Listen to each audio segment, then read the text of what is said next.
Coming up, actor Chris Noth joins Illeana in just a minute. Welcome to Popcorn Talk, featuring movie discussion, news, and interviews. Popcorn Talk. We talk movies.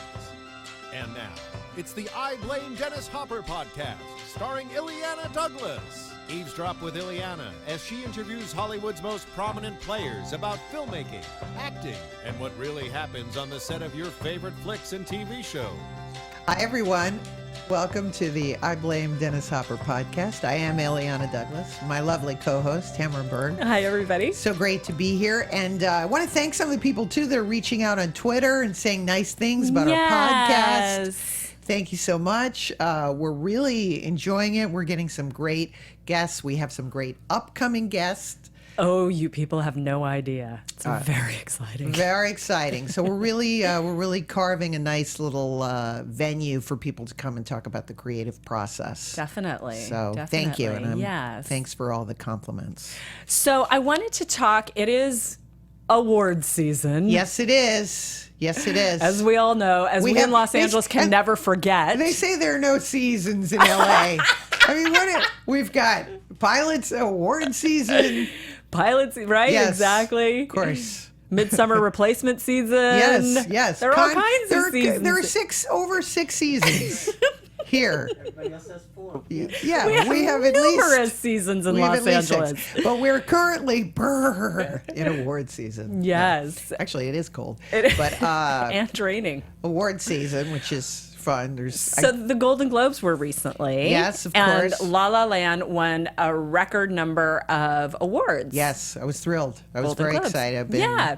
So I want to talk about musicals. Of course, every time a musical comes out, there is this conversation in the zeitgeist about, it's going to cause a revival of musicals. Isn't everybody so excited? Right. And so I just want your take on that. Like, do you think there's going to be a revival? What do you think of La La Land? I know you're a bit of a purist when it comes to film sometimes. Yes. Well, I love La La Land. I thought it was a great film, is a great film.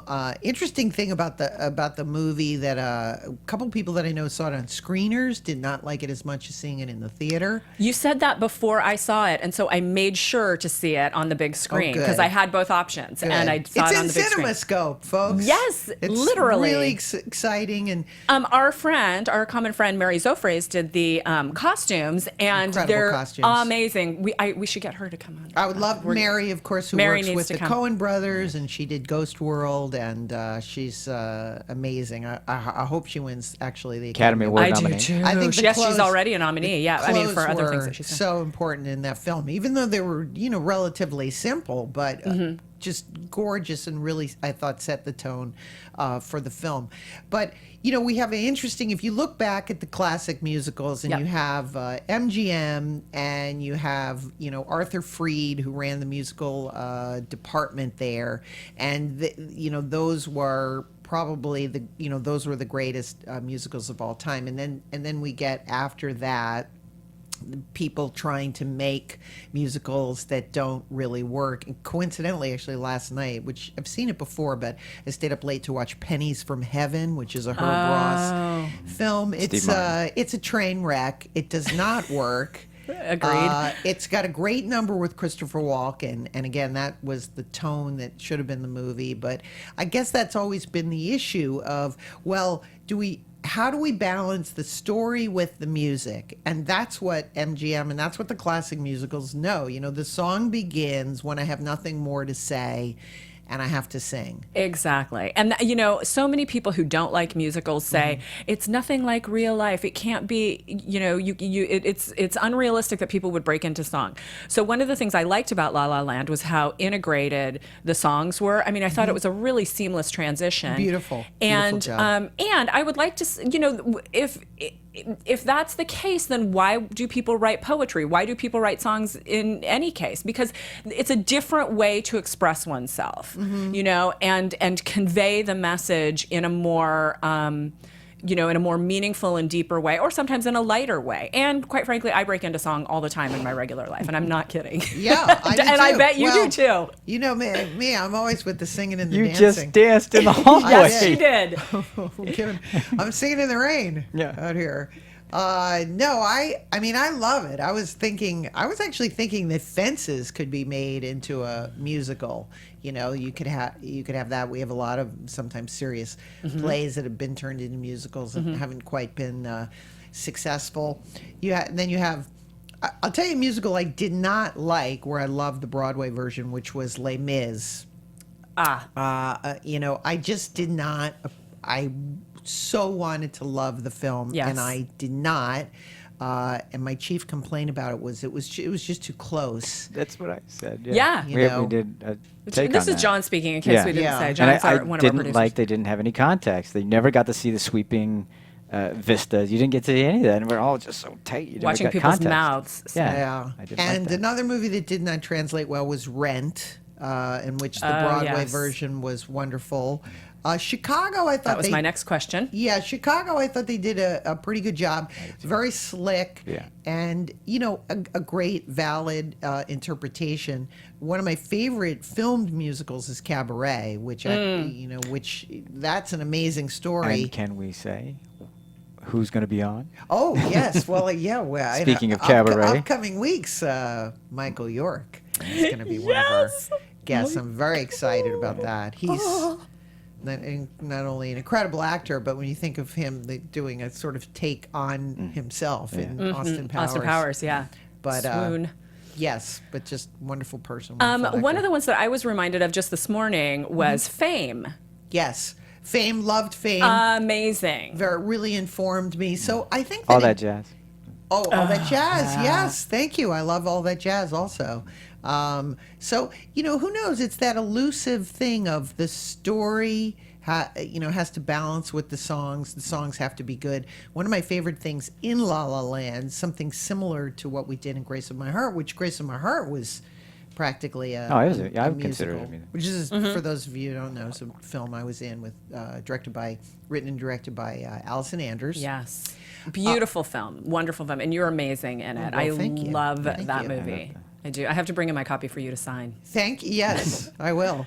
Awesome. But we tried to do long takes in the film, and which is something that they do in La La Land.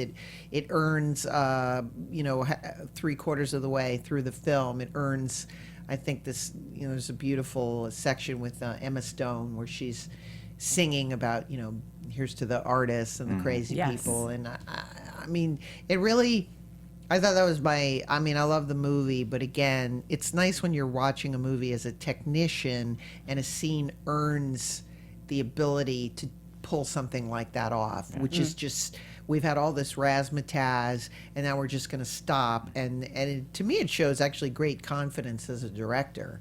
It's a great, turn. it was just beautiful. It was a great thing. Yeah, and I very simple. feel. I'm sorry. Go ahead. No, and very simple. But I'm a big, I would turn anything into a musical. I'd like to turn my life into a. Oh, I think we should. I swear we could probably talk on the subject for the full hour. But can. I'm going to We let can. Chris come in. So. Well, this is incredible. Coming in now is, of course, Chris Noth, who you know from Law and Order, The Good Wife, of course, Sex and the City. But he's also been on Broadway. Hi, dear. Come on in. I just ate all your chips. Oh, good. We like to feed our guests before you come in. They were so good. Chris So shall I- Noth, how did we? Let's begin with our. Obviously, it's an open secret. Our longtime affair. No, I'm kidding. Everybody knows. That's why I brought you here. Do you remember how we met? Do you remember how we met? On the set of Rough Riders, right? Did we meet on the set of? I feel like we met before that. Because Maybe. I know you also through Lee, but I didn't know Yes. Lee back then. Yeah. Kurness. But Thank we you. were in a I should crazy probably put this film. on, right? We were in a crazy film together called Rough Riders by the genius, the brilliant genius. John Milius. John Milius. Oh, yeah. We'd be at the... did you go to the... The club? Are you going to say the club? Oh, No, what, the you were in San hunting? Antonio with us, right? Yes. But did you go on when we were like going up San Juan Hill and all the in Texas and in the swamps outside of Houston and No. I missed That was one of the hardest shoots I've ever done. Really? We had to do a week of boot camp with Dale Dye. You've heard of him, right? Oh, Dale yeah. Dye, you foo-foo actors are going to learn a thing Yes. from me. Well, and that was very popular. That's sort of what Ben Stiller satirized, right? Oh, In that- yeah. in I his- didn't see it, but of course he he's- probably did. Because he tried out for one of the Vietnam movies and he didn't get in. So you're talking about Tropic Thunder, right? Tropic Thunder. Right, yeah, And he right. was so pissed that, Yeah, that I didn't either. Years later, he there was Dale Dye and the other guy. They were both in and the Dale movie. Dye did all of the war movies, and he did Yeah. ours. And we were in the middle of a Texas field in the heat, 100 degrees intense. And they'd stage attacks at night and wake you up, and like, at the camp, we had to forage for our own food for a while, and then at the end of the night, he would go, "What did you worms learn from this experience?" We'd have to start talking about it, and we'd have also the costumes of battle. Then were like these wool shirts and canvas pants. It was like just unbearable. And 110 degrees outside. 110 degrees, and we had to charge up San Juan Hill, and there were the it was hell. I just remember though at catering, we'd line up for breakfast, and bacon and eggs, and all of a sudden Milius would come by and he'd look at you and goes, "Oh, is that bacon? Oh yeah," and he'd start eating your food. He'd go, "That's delicious." And then he'd walk up, and he demolished your plate. That was 1997, by the way. I know. 96 It actually. seems, I don't even want to think And you about played it. the. I was I was Edith Roosevelt. Right, Mrs. Teddy right. Roosevelt. And I got to work with Tom Berenger. Tom Berenger. Yeah. Wonderful, crazy. And he was great in that role. Oh, I mean, he did he was- not look like the spitting image of Teddy Roosevelt? He was fantastic. The only thing he didn't want to do was dance. That was like the one. John Milius one day got carried away. And he I was can't like- imagine John Milius getting get. Tom, I want you to do a little jig here. Yeah, he goes, "Well, how about a dance?" And then Tom was like, Dance. "I won't dance." We'd be like on the in the dirt on our bellies, in a war scene, and he'd come with the camera and he'd go, "Oh, let's have that pistol." He'd take out a gun and shoot like 6 inches from her nose, Yeah. so it'd be on camera. Of course. Boom! That's beautiful. I have a picture. He made me go. I had to go shooting with him. Right. So I have a picture, and of course, I've never shot a gun in my life. And the thing goes off. I've got His my shoulder dislocated. Right. I've got this bruise, from the 12 gauge. I couldn't even lift it. It was a pretty macho scene, actually. Were you there during Thanksgiving? They went and shot wild boar. They shot wild boar, and brought it. It was a lot of simulators who simulated Civil War. We Yeah. had Oh, tons sure. of those. Yes. Hundreds of guys. Like, it was unbelievable. It was very and masculine. got paid nothing for like 2.5 months. What Yeah. they call those Schedule Fs. Like, here's a couple grand. Have a good time, kid. Yeah, it was a very masculine set. It was the only time I saw Gary Busey. There was a Gary club. Busey. Yeah. Oh my God. There was a scene, my favorite memory, and then I swear we're gonna get to your Oh yeah. career. Well, this is part of my life. But they were shooting a scene with Brian Keith, who Yes. was very old. This turned out to be his last film, and he kept having to walk down a hall with Gary Busey, and Gary couldn't remember his lines. Oh, he had like gosh. one line, and here's poor Brian Keith. He goes, "If I walk down this hall one more time, I'm gonna die. I may That's die." it. Gary Busey killed Brian Keith. Has that been? We have it. We have it on good authority. And then John took him aside and started. He goes, "You ruined your brain with these drugs that you're taking." Oh, but man. for somebody like me, I'm like, this is why I got into movies. I'm just like, I'm loving it. There was some crazy stuff Yeah. going down in that. Actually, these days things seem pretty tame, don't they? Yeah, from when we everything's- came up. It's like, I guess there's so much money involved, and there's so many people vying for the same job that you have that you screw up once, and it's like, there's replace them. The stakes are really high. I mean, yeah. are you like me that? I mean, the whole reason I got into the movie racket was part of it, was to have fun. I thought being an actor meant freedom and yeah, but also bohemian. just the great movies I grew up watching. I was like, I want to be a part of that. You know, McCabe and Mrs. Miller, whatever. Yeah. I saw all those. I mean, my mom took me to see Butch Cassidy and the Sundance Kid as a kid. Yes. And, you know, Midnight Cowboy and the It was a great Graduate. We film. were seeing The Graduate as, you know, at 12, 13 years old. Well, we always begin the show with like, do you remember your first? Were those your first movie No, going? I definitely remember my first movie was, I mean, my father made, I'm a Catholic. I'm not a practicing Catholic anymore, but I was while my father was alive because he made me go to church. And then my brother and I kept hearing about this movie called King of Kings. And it was like, you know, the story of Jesus. And because we were, you know, really into the, you know, the heart of Christianity, going to church, it was like, that was very real to us. It was like, we wanted to see that. My mother being a Protestant was like, oh God, no, you know. But she let us go, and she came with us, and my brother and I were just weeping.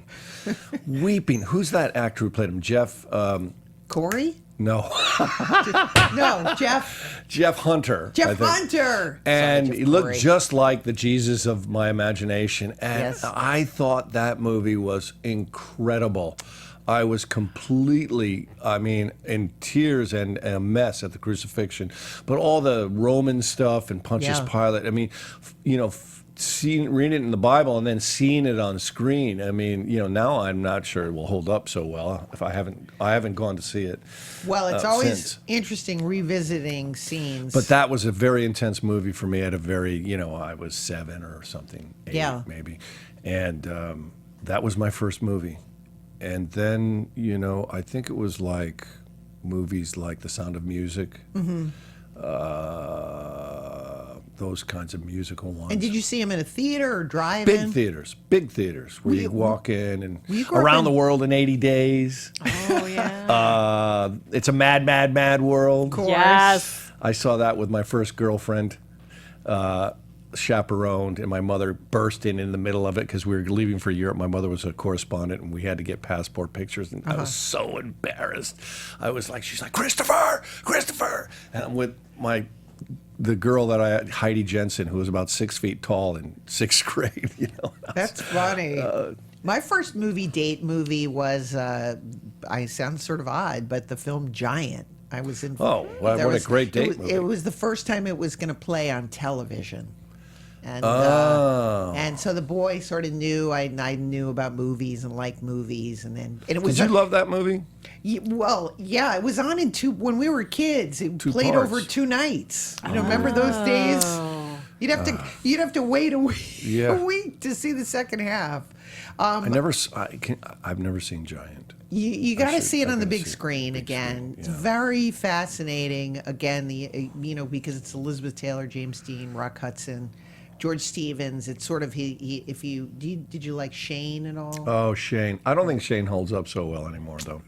I loved it. I watched it with my son just a few weeks ago. Yeah. Because he's starting Yeah. to introduce him to westerns. You know, I'm trying to get him off all this Pokemon baloney. Yeah. And get him to see classic. He's like, how old is this movie, Dad? But he dug it. Shane! Yeah. Shane! It was, I love old movies. TCM. Yes. I've got it The on all best. the time. I mean, you see some of these movies from the 30s and that you've never heard of, and the quick repartee of the dialogue, it just crackles. Well, I've been telling everyone I'm on a James Cagney kick from the early 30s. I mean, he's blowing me away. Right. From movies like The Roaring Twenties, Public Enemy, crazy good. So he's been. I love rediscovering. Me too. Suddenly, like you wake up and you're like, oh my God, James Cagney, he's fantastic. So I've been watching his. So I want to talk about how did you get to from Madison to Connecticut to the Yale drama, the prestigious. Our common denominator, Connecticut. Yes. Well, that's not an easy school to get into. Oh, Yale. Yeah. Well, that was much later. But how did you get from Madison to Connecticut? Well, I didn't. I was like 4, and my parents just dragged me along while they went to look for work in New York City. It was really a question of migrating for work. I mean, they weren't making a living much. Our whole family lived in Madison, my grandmother and grandfather and my dad. My mom got a gig as a weather girl in New Haven.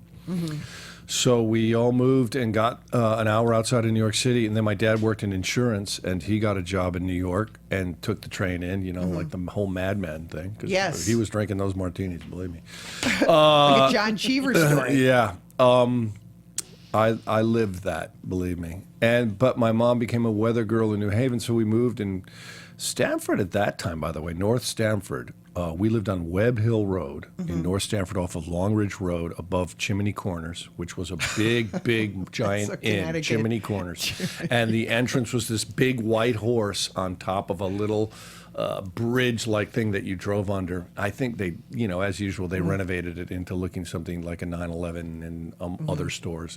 But it used to be a big country restaurant. You know those kinds of ones? Those big inn, like the Red Lion Inn kind of thing. Connecticut it's idyllic. Well, there's a really interesting dark side, of course, to Connecticut. Of course, that's what I was going to say. And the flip side is... But because we had this old rickety... a house a barn that had been turned into a house at the turn of the century. They got rented for a song. My parents, my brother and I lived in the hayloft. I mean, we had woods and fields, and so you go up Webb Hill, and before you turn onto our cobblestone driveway to go up the hill and over to the barn, on the right were all the Webbs buried from the 1790s and 1800s, and there were about 10 graves. Now, across the street, so on Webb, was about 100-acre St. Bernard farm with hundreds of St. Bernards, like, and you'd walk by and they would literally, these giant St. Bernards would go rushing up to the fence and try to get over and maul you, but of course they couldn't get over. So we had to walk by that every time to get to the driveway and see the graveyard, get to the house, which creaked like a skeleton. So and then through the woods and across the field was, and I'm not exaggerating, a genuine haunted house. What it was a 3-story, almost Southern Gothic, because it had a widow's peak on the top and a wraparound porch and maples and oaks that were hundreds of years old that enveloped it into like it was a tunnel. And in 1925, the woman and family, the story was the woman who was a widow that lived there got up, walked out, went to Boston, and never came back, and left everything in there as was. Slippers under the bed, grand pianos, letters, pictures, postcards, china. You better believe we used to sneak in there, right? Sure. I mean, and it had this presence, That is right? great. So, I mean, it was a place to always, it was like, let's go to the haunted house.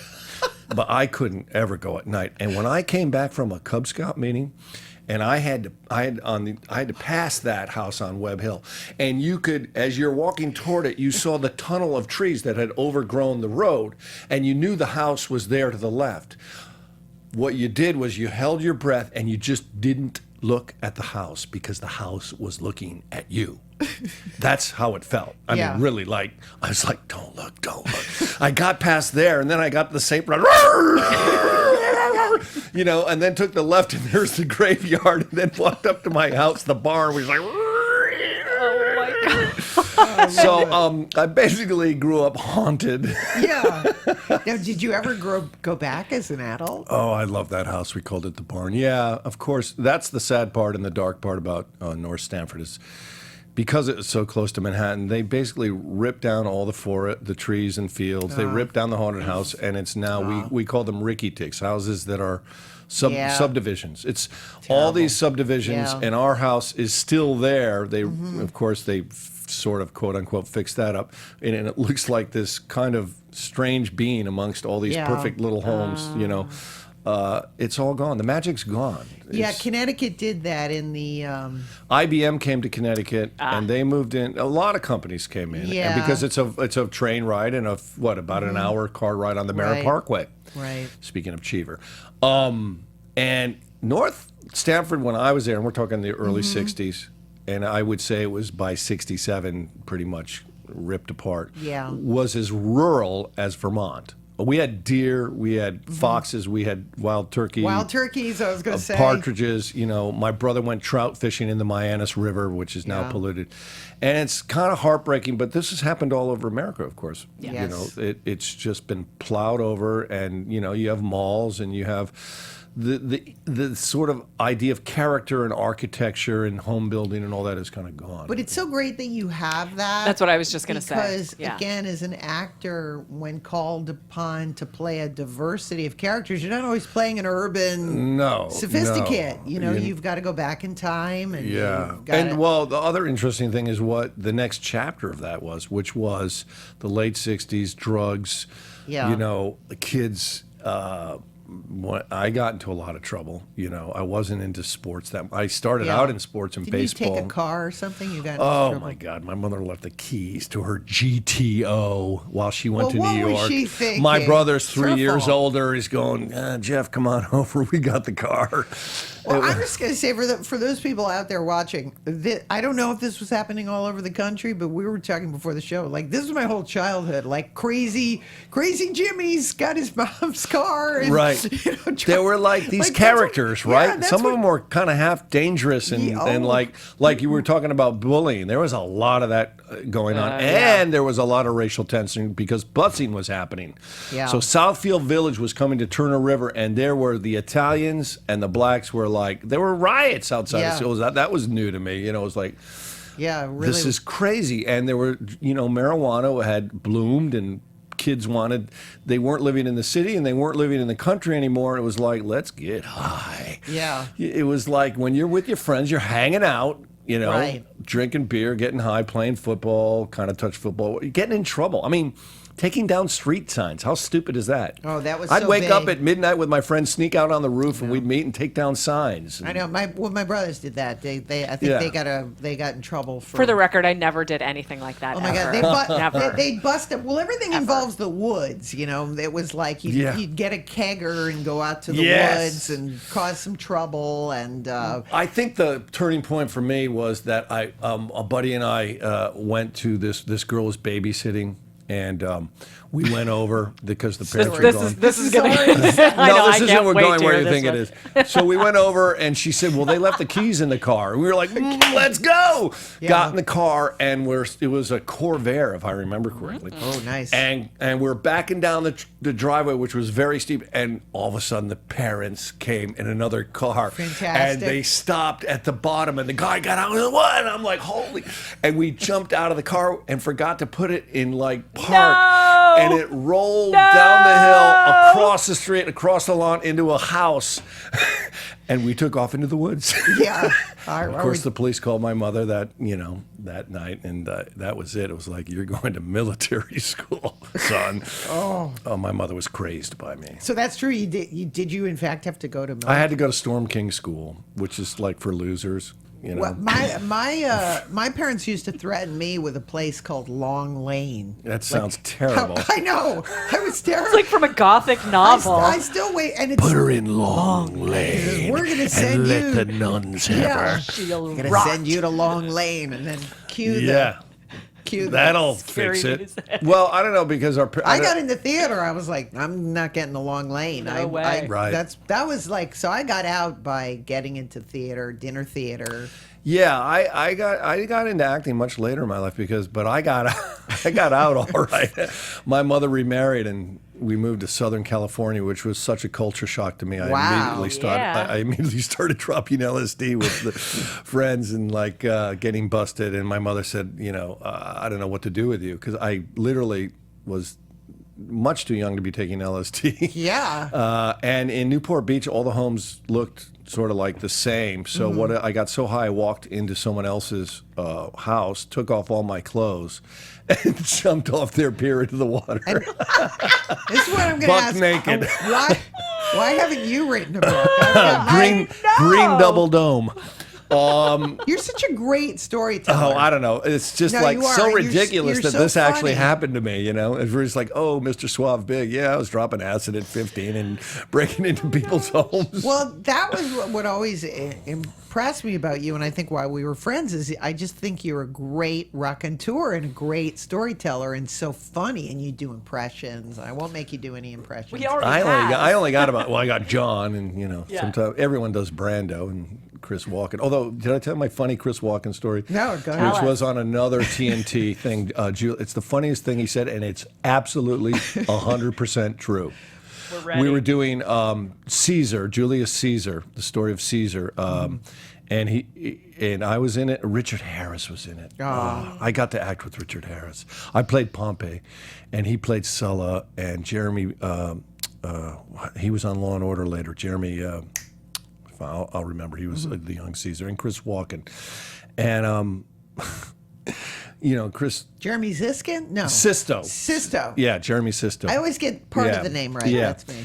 And I got some hash, and course you did. Chris. Well, it was for Chris actually. He invited me to go in and smoke some reefer or something. And I brought some hash, so I got stoned with him in his camper. He probably doesn't even remember this, but Probably not. and he's a really interesting guy. But I was a bit high, and that silence kind of fell, and he sort of looked at me at one point and went, "When you turn 50, they start dying like flies."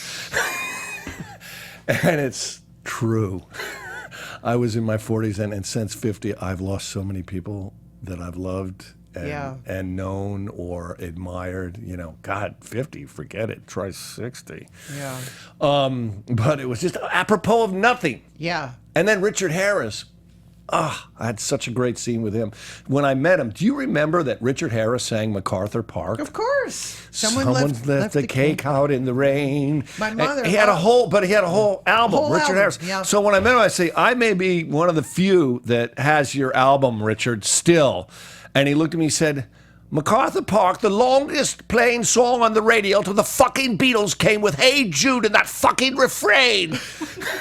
Nah. Before that, it was Yeah. MacArthur Park, which was the longest didn't know song on that. the radio, which is the most absurd lyrics in the world, but fantastic. Yeah. What a kooky, great world it was then. Well, there were a lot of things wrong with it, too, but I don't know. But God, what an amazing, you've gotten to work with. Well, I mean, that's my I wish I could say I worked with a lot of great actors on Law and Order, too. I mean, Jerry Orbach Important was thing great. is to have a good memory when these things sort of happen, and I always am taking a little bit of a snapshot in my head. Exactly. And lately, that's not happening as much. I you know. Well, that's And do you ever look at old Somebody's- diaries? Do you keep a diary? I do. I base my book. I've been keeping journals since Goodfellas, and I've got photographs, and people are always. Journals are really important. Are I'm you- really do mad you? at myself. I kept scrupulous journals all through college and part of grad school, but then I fell off. I don't know. I just didn't. Maybe my life got so boring. Well, There's nothing to write about. You know, it's- Today I had a bagel. And I went to Starbucks. No, well, you were so when you were, what I thought was interesting in reading about you is that you're kicking around New York and you're doing like small parts before you get Law and Order. Yeah. What was that period like? Because that for me is the hardest. Well, there were two parts That's of the New York for challenge. me. I mean, there was pre-Yale School of Drama when I went after college to New York and studied at the Neighborhood Playhouse, and before that, spent a year kicking, which were really rough. Now, luckily, you could live like I did in a maid's room on an Upper West Side apartment for $88 a month and be able to spend money on acting class. And that's what it all was, get your money for acting class. But it was literally like $5 was a huge amount of money. Yeah, I know. And my mother gave me my dad's monthly veteran checks was like $42 Yeah. from the Korean War, but it was like really important that I got that.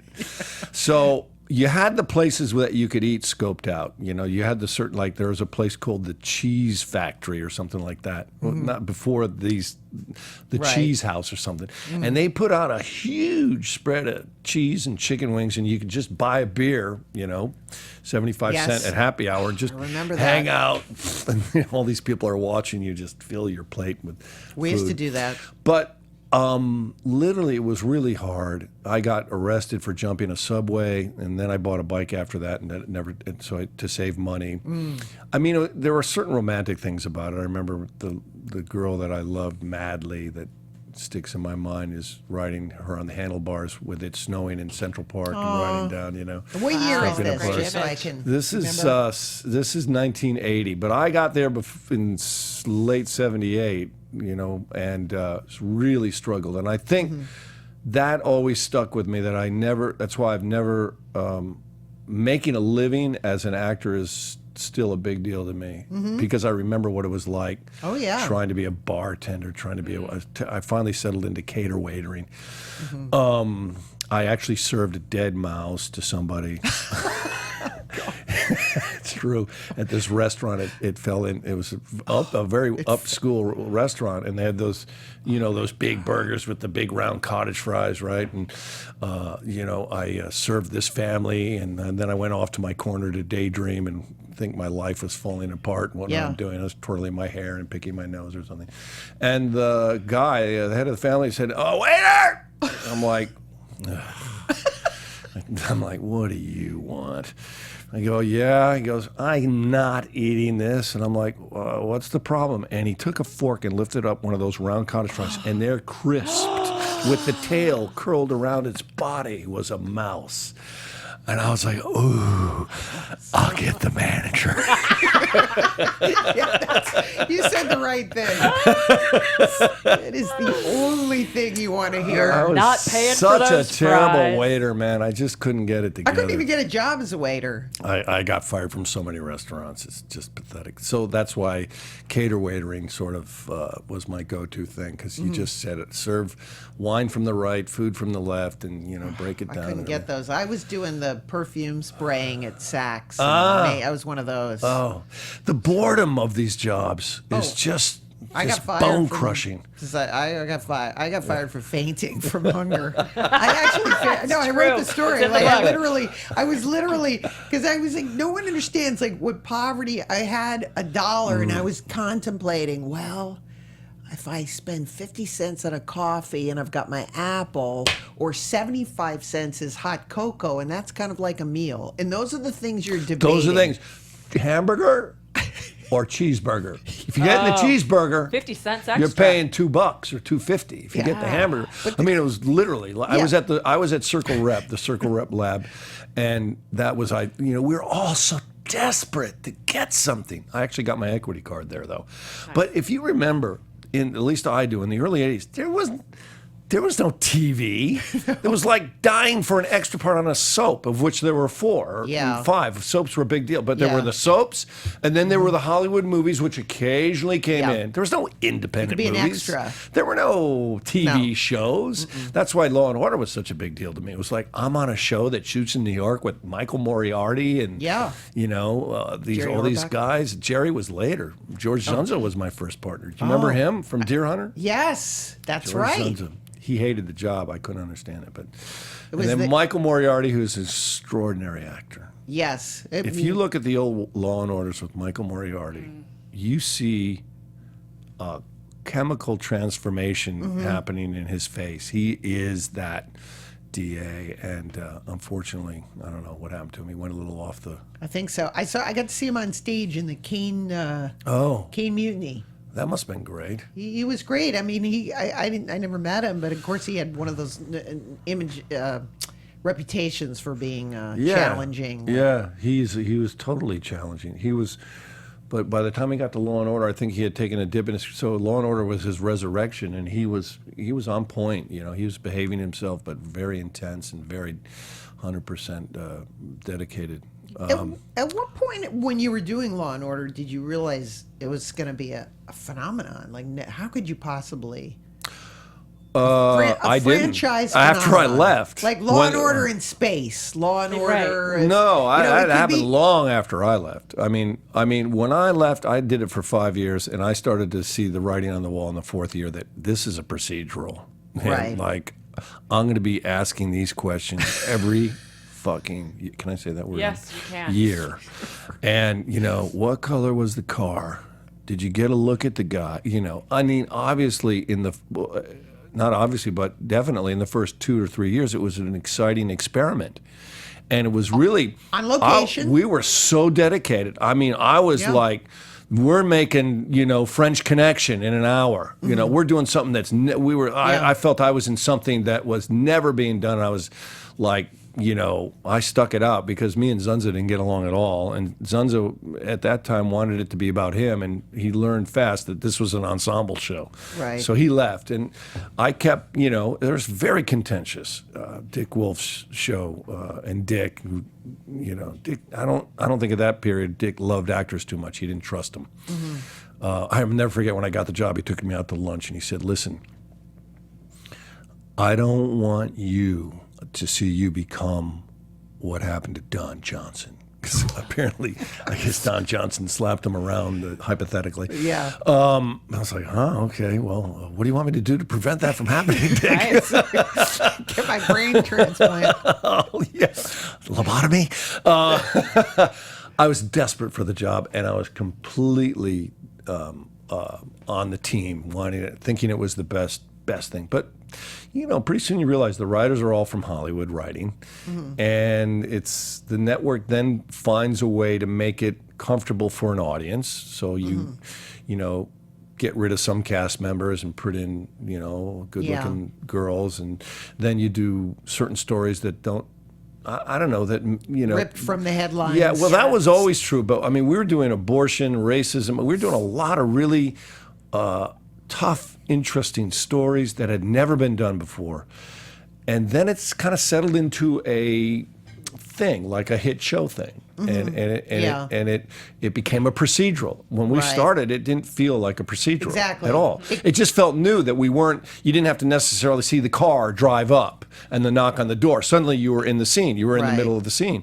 And it was the old New York, too. Let's face it, Yeah. New York's changed as much as anything.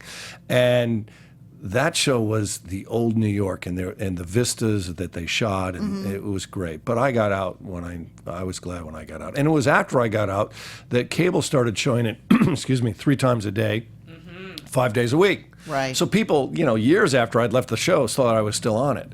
And then it became really a hugely popular show because of Yes. cable TV. But we struggled the first 2 years. They kept changing our time slots. We were on Tuesday at 10, then no one knew where to find us. But when I think about it, I mean, there weren't a lot of shows. There was ABC, NBC, CBS, Fox. That's right. I thought that it kind of came out of the success of movies like Serpico and Prince of the City. That's where we were gunning for. I mean, all of us actors, that's what we wanted. But, we weren't Report getting... to the commissioner. Yeah, we weren't Michael getting Moriarty. that dialogue, really, though. It became canned. But you infused it with We an tried energy. to. I was lucky because I befriended and hung out with a lot of detectives from the 3-4, which had the highest homicide rate in the 90s of any neighborhood in the city, and they showed me stuff that was mind-blowing. I mean, because it was the whole crack epidemic. And Right. Jerry Giorgio, just incredible. I took all my cues off him. His intelligence, their humor, their way of approaching things was, and this is before cell phones and Right. computer, analysis. Oh, thank you. This is just shoe leather and instinct and Right. seeing someone. Things like, he used to say, if I see them in the holding cell and they've fallen asleep, I Right. know they're guilty. Because it's a relief to them. I finally got caught. True. That's really. and so when you would make those suggestions to the writers, would they? Sometimes. Not often. It's just the world of network TV, let's face it. They Okay, I could talk to you just about that, but I do want to transition. So you transition, which is crazy to me, from this all-male, testosterone-loaded show To- to hormone-filled. And you can see, Ladies. and you can look at Women. New York City in the same transition. Yeah. It went from a Law and Order to a Sex and the City town. It's never left the Sex and it's been Trumpicized. You know, that's a very interesting point, and that's when I moved And, out. That's and a when lot I of people didn't blame like it Sex anymore. and the City for doing that. That the fantasy that they agree. created of New York. I agree. Which really, that fantasy used to only be on Madison Avenue, maybe for 20 Yeah. blocks, right? Right. And Soho was pretty much over by 85, 86, but other neighborhoods were still visceral and thriving and interesting. But So you're talking about sort of the corporatization. corporate and then, fashion, yeah. I mean, Meatpacking District, I mean, unrecognizable to me. Yeah. Where the Soho House is and Stella McCarthy and all these. I mean, I think the one big plus I think is amazing food that's come up. Yeah. You know, the restaurant. And you're the in food. that scene, right? The bar. Are you still in the bar Not business? really. No. The cutting room. I'm a partner, but they all run I it. think that would be such a tough. I don't do the day. What I do is have benefits there for like Rainforest Action Network and other people, or if I know a great musician or something. John Corbett from Sex and the City's band is playing there. Do you know John? Yeah, I did a movie with John. You're smiling. You're blushing. I'm blushing. You're blushing. I tell no tales I on can't this show. Johnny's Wait the till only we're one that done. I've really seen post Sex and the City. And what's the biggest difference aside from like you're in your trailer? I bet you were in the makeup chair for 5 minutes. 5. How long was that? Well, they were like, Yeah, two hours later, you're still in your. Did someone knock on your door and go? They're still curling the I hair. mean, you know, They're still spraying the tan. Yeah. Chris. it was obviously. Patience. Did you learn? Did you learn patience? Who Yeah, complained yeah, I more, did. men or women? Because sometimes I find that men. Actually, SJ never complained. What? I believe SJ it. never Sarah ever. Jessica Parker. I love ever that. I love the complained. initials. She never complained. You can't when you're a lead. I of the- would complain. I'd go, "What's going on? Why can't we shoot?" And she'd be like, "Shut up and get out of the trailer." Don't you think when you're a lead of the show, you can't complain? You have to bear. Probably. You have She's to the bear. captain of the ship. Yeah, You know, you it's can't- like Julianne can't do it. Margulies of The Good Wife, captain of the ship. She's another one. Never heard of, except at the very there was this director that just shot at the very beginning of Good Wife, Charles. But yeah, you're right. They've got to set an the example. example for the crew and everybody else. You know, listen, that was the easiest. I mean, there were long hours, but I almost feel guilty because that was one hell of an easy gig for me. I Yeah. mean, don't get me wrong. For me, it was a total character part. I had to dismiss so many elements of who I am Right. to get to that guy. I'm like, you know, I'm What did you- disheveled. I'm not Right. a dresser. I don't, you know, I wouldn't call myself elegant. You know, I clean up well. But I'm more of what I think told you, you're very dropping elegant. acid at 16. Did you ever wonder, which I wondered as a woman, that it's kind of 1950s ethic of like, what a woman's real desire is. I love how they were so wild, but their real desire was just to Bag a man. marry a man, Yeah. and he's got to be a rich one. Marry a rich man. Did you ever worry about that, or was the show so fun and frothy and Doris Day? I was more ish? fun and frothy, but there were some, I think, they hit some serious notes in that. They managed to, Became it was more a gay serious. man, basically, two gay men writing about heterosexual relationships. Yes. And there were some, and then he brought on a writing staff of women. But I think it's very interesting that, in the same way that if you listen to Stephen Sondheim's song about marriage, how right on point he is. The psychology of that's your good things get better, bad get worse. Wait, I think I meant that in reverse. You're always what's the name of the song? It's so great. I love it. I'm a big Steve. But anyway, I thought was able to see in a way that maybe a straight writer couldn't. He was able to somehow articulate the oppositions that happen between us, between a man and woman at this particular time in history. And I think what it really captured well, and now everyone does it, so it's not a phenomenon, but was the absolute humor of dealing with sex. And the sort of embarrassing situations we get ourselves Well, in. but that's a credit to you, Chris, because I think again it's that phenomenon, that Moonlighting had, that certain shows have, where there's inherent But I mean, chemistry. in Sex and the City, there's some down and dirty stuff. When Kim is having the affair with the old man, and he gets up and she sees his ass sagging down to his ankles, and she suddenly says, "I can't do this. I don't care how rich he is."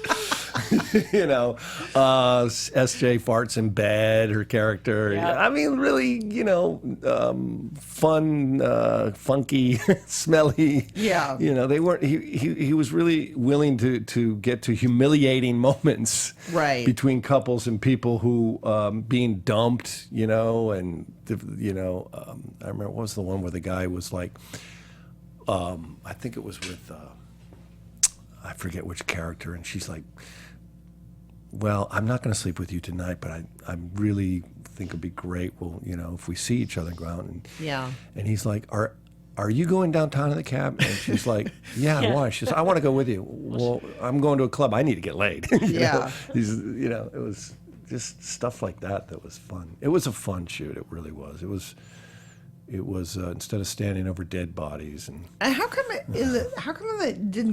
the fun didn't quite translate to the films? boy, I don't know. The first film, I don't know. Then it was like, it became Sex and the City instead of Like the girls in the clothes. instead of a and the discovery hair every week because it was never just about fashion. Right. No. But it became, Fashion was just that's part of the climate, though.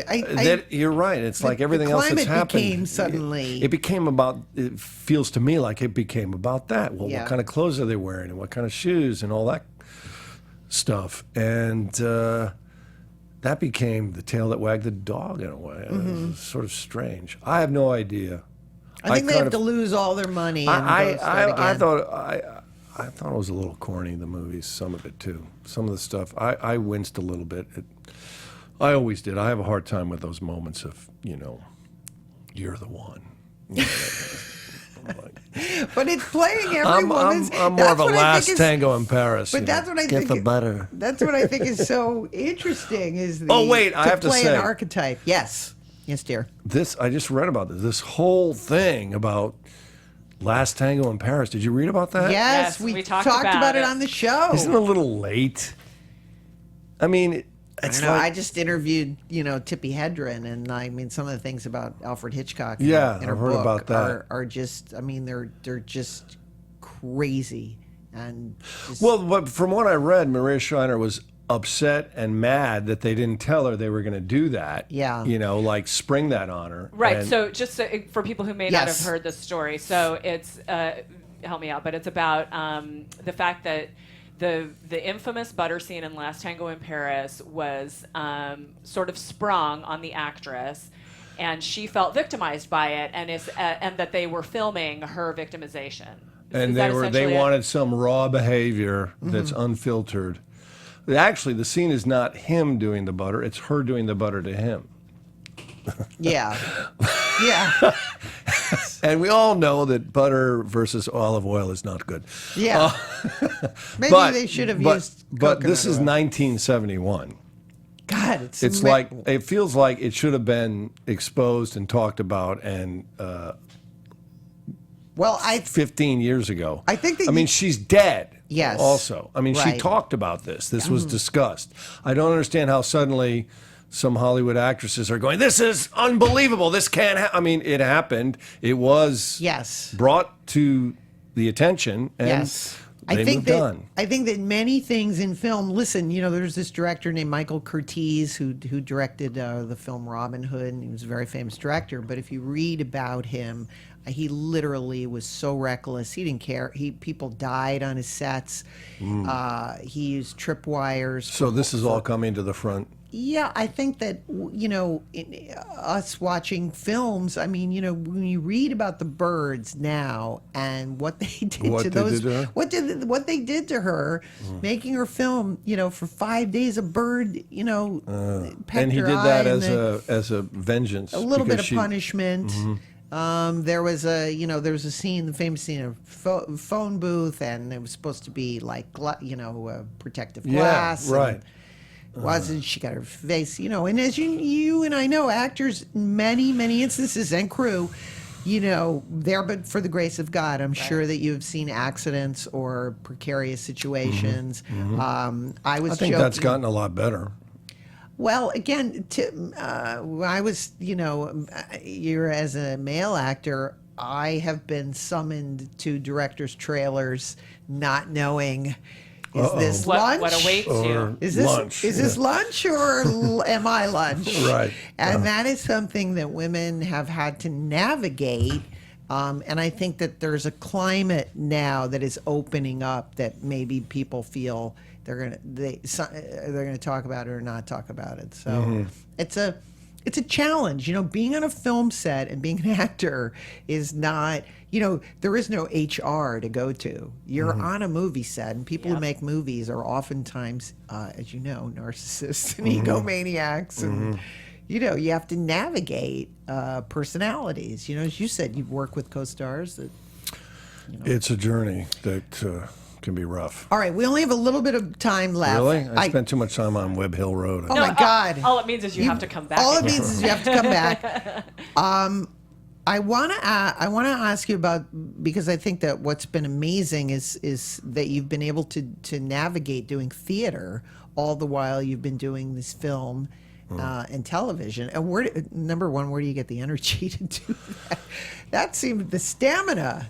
But you've been involved in two great revivals, that championship season and The Best Man. You know who originated The Best Man? My grandfather, Melvin Douglas. Oh, won the Tony. That is right. He played the president, I think. Yes. That was a grand time for me. Great play. Great play. Gore was alive and around. Oh, and incredible. A huge cast full of wonderful people. I just love Christine Ebersole. Of course, the great Spalding Gray. Gosh, and a lot of them are gone now. Charles Durning, and it felt like a true Broadway experience. I literally, when I was starting out and studying at the Playhouse, I was one of those people that liked to just go and look at the Broadway theaters and say, I want to be in one of these. And I still feel that way. But it is true that when you're doing a TV show, forget it. I didn't do any theater while I was doing Law and Order. I did it during Sex and the City because I wasn't around a lot. I'd come in for an episode or two and then leave for 5. Yeah. And so I was able to do it that way. I recently did at CSC Marlowe's Faustus, and that was when I was on hiatus from The Good Wife.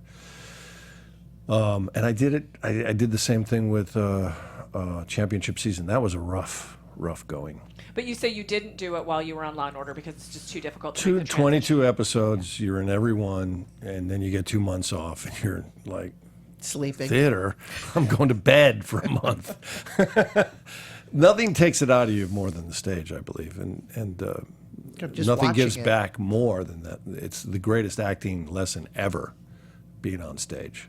Yes, and the camaraderie, and you're in New York. And you're in New York, and you're doing it every night, and it's always not. You can't make it exactly the same every night. And yes, and sometimes you feel like every moment is hitting the center, and you're wondering why the next night, what happened to that? It's very ephemeral. That's that elusiveness. Yeah. Did you go? Some nights 90% is there, and other nights 89. Or did you have that feeling when you're on stage where somebody is like, "Oh, he's killing it tonight. Oh, now I have to talk."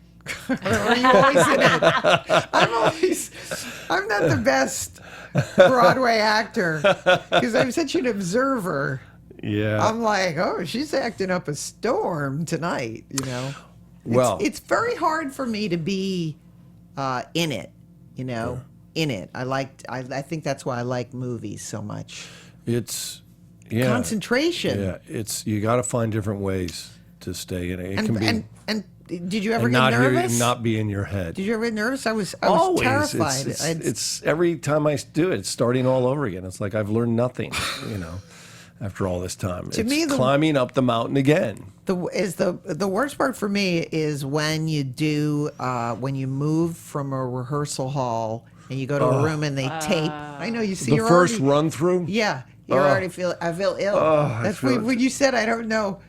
I'm like, and then Every play I've ever done, the first run through, you just want to go and shoot yourself. Yeah. I am not an actor. Why did I ever think I could be? I keep going back to stage, but and not to fight the idea, because I always resist, as any actor would, the label of, oh, he's a TV actor, because theater is how I started out, and actually, like I said, when I grew up, those movies, that's the kind of material I wanted to be. And I think that maybe when I got that job, Law and Order, I thought it was sort of in that spirit, and also to be working and actually getting a paycheck was such a huge thing. Yeah. It was so huge. It was like I wasn't walking, not after being thrown in jail for hopping subways and eating hamburgers instead of cheeseburgers. Well, Chris, it's just so sad. I hate it. Well, as we often say. I went off in the mouth too much. No, you did not. It's all good. I want you to come back. Yeah, Please come great. back. As we always say, every movie has a beginning, a middle, and an end. But sadly, this is the end of our show. This is the end, Yes. my friend. The end. Thank But you you will for being come with back. I loved us. it. Can I come back? We would love to have you come That'd be back. great. We have a Yes, guest after yes. you, but please come back. And Okay. you can find Illeana's book, I Blame Dennis Hopper, Yes, you in can. paperback on Amazon and at bookstores. You should Yes. buy it. You should read it. Also Buy it, check read out it. our website, Give it as a gift. Ileanaspodcast.com. We'll see you guys next time. Thank So you, long. Chris. From producers Maria Menounos, Kevin Undergaro, Phil Svitek, and the entire Popcorn Talk Network, we would like to thank you for tuning in. For questions or comments, be sure to visit popcorntalk.com. I'm Sir Richard Wentworth, and this has been a presentation of the Popcorn Talk Network. The views expressed herein are those of the hosts only and do not necessarily reflect the views of the Popcorn Talk Network or its owners or principals.